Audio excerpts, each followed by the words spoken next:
6월 지방선거를 앞두고 전북도 내 광역의원 선거에서는 무투표 당선자가 무려 22명이 나왔는데요. 모두 더불어민주당 소속으로 벌써 절반을 넘는 의석수를 확보하게 된 겁니다. 광역과 기초단체장 후보를 중심으로 지방의원 후보까지 단일 대우를 만들고 있는 가운데 시민의 선택권을 요구하는 목소리가 다시 나오고 있습니다. 정명기 기자가 보도합니다. 차기 전북도 의회를 구성할 지역구 의원은 36명. 이 가운데 60%가 넘는 22명이 투표 없이도 의회에 입성하게 됐습니다. 모두 민주당 후보들로 공천이 곧 당선이라는 공식을 여실히 보여줍니다. 그만큼 공천 파동도 격화하는 상황.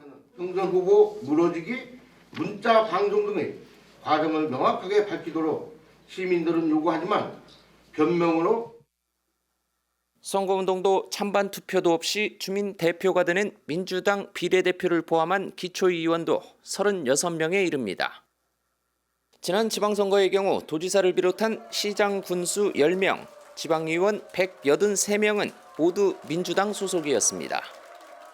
전체 선출직의 77%가 넘는 독점 형태로 집행부에 대한 견제와 감시를 기대하기 어려운 구조입니다.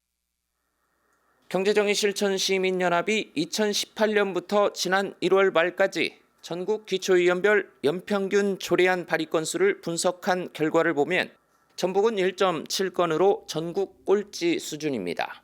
지방의회와 자치단체장 간의 견제와 균형이라는 제도적 기능이 잘 작동되지 않습니다. 지방자치제는 지역주의 정치에 영향을 받기에 동일 지역에서 단체장과 지방의회가 동일 정당에 의해 장악될 가능성이 높습니다.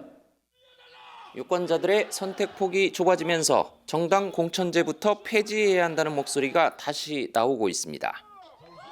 지역구 국회의원이 지방의원 공천권을 앞세워 줄 세우기를 하는 것 아니냐는 의문을 제기하며 시민에게 공천권을 돌려달라고 요구합니다. 민주당이 텃밭이고 저 역시 민주당원이지만 민주당원이라는 거 하나만으로 그 사람을 선택해야 된다라는 위원장님의 전언은 있을 수도 없는 일이고 시장은 시민이 뽑아야 되는 게 맞고 군수는 국민이 뽑아야 되는 게 맞습니다. 지난 2006년 공정한 정당 시스템을 통해 유능한 지역 인재를 발굴하고 책임 정치를 실현하고자 만들어진 정당 공천제.